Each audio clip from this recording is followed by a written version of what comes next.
Bonjour, bienvenue dans la série sur les bases de la mécanique quantique. Alors jusqu'ici, ce que nous avons vu de la mécanique quantique est surtout descriptif. Description des états, description des amplitudes, de leur usage. C'est essentiellement une vue statique des états quantiques, comme une photo, même si on a vu un certain nombre de processus se déroulant en plusieurs étapes, comme dans l'expérience de Jung. De manière plus générale, comment les états et les amplitudes évoluent-ils? Dans les exemples qui ont été étudiés, on disait toujours quelque chose comme « supposons que l'amplitude de tel événement est A ou B, etc. » Mais comment calculer ces A, B, etc.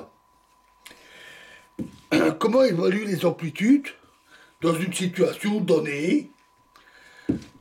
Et donc, bref, au-delà d'une vue statique, quelles sont les règles de la dynamique?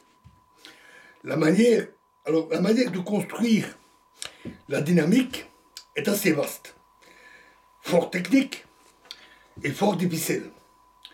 Donc ici, puisque c'est les bases, nous ferons court.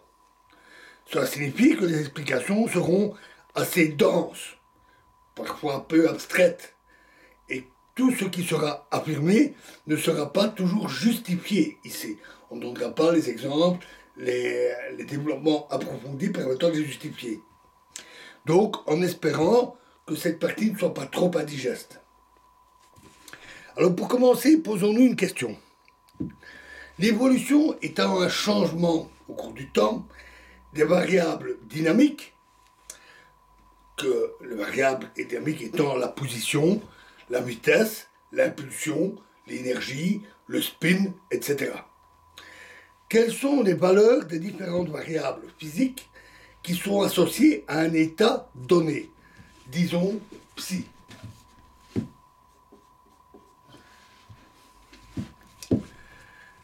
La réponse n'est pas évidente, car en soi, un tel état, c'est juste un vecteur parmi tant d'autres d'un espace de Hilbert, juste un point dans un ensemble.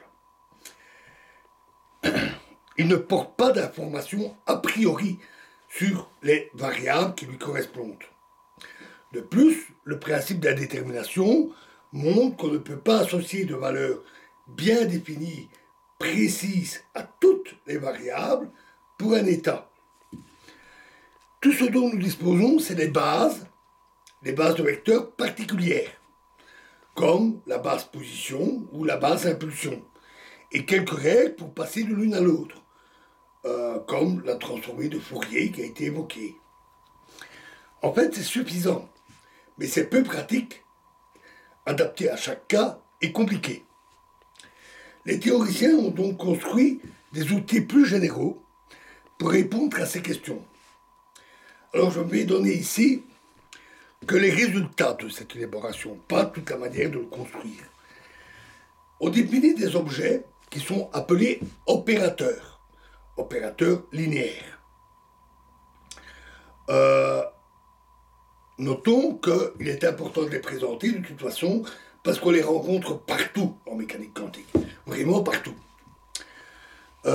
Ces opérateurs agissent ou opèrent, tout leur nom d'opérateurs, ils agissent sur les vecteurs.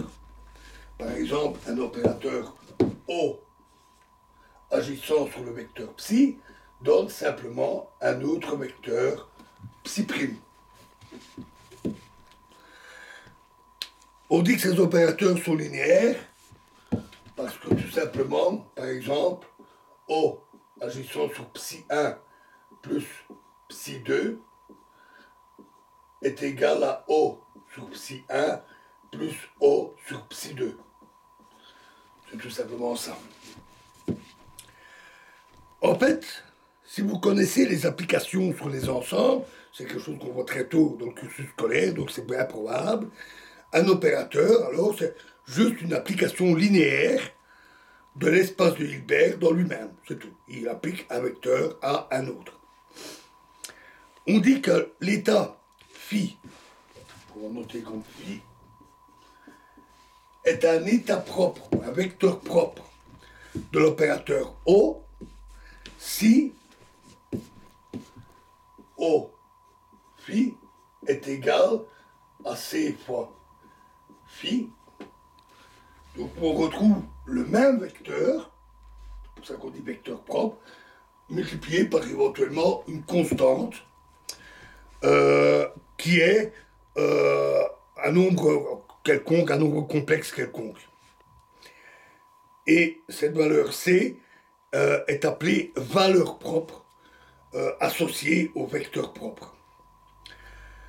Lorsque l'on travaille avec les amplitudes, les états, ou plus souvent avec la fonction d'onde, ces opérations prennent la forme d'opérations sur la fonction d'onde, telles que multiplier psi de x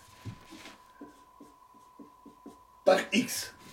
Donc, multiplier cette fonction par x est une opération, qui est une opération linéaire en plus. De même que variation de la fonction au cours du temps, c'est aussi une opération. On identifie les variables dynamiques à de tels opérateurs. Par exemple, on notera ici, ce n'est pas une notation habituelle, mais on pourrait noter l'opérateur de x, la variable x, grand X, et la variable de l'impulsion P, grand P.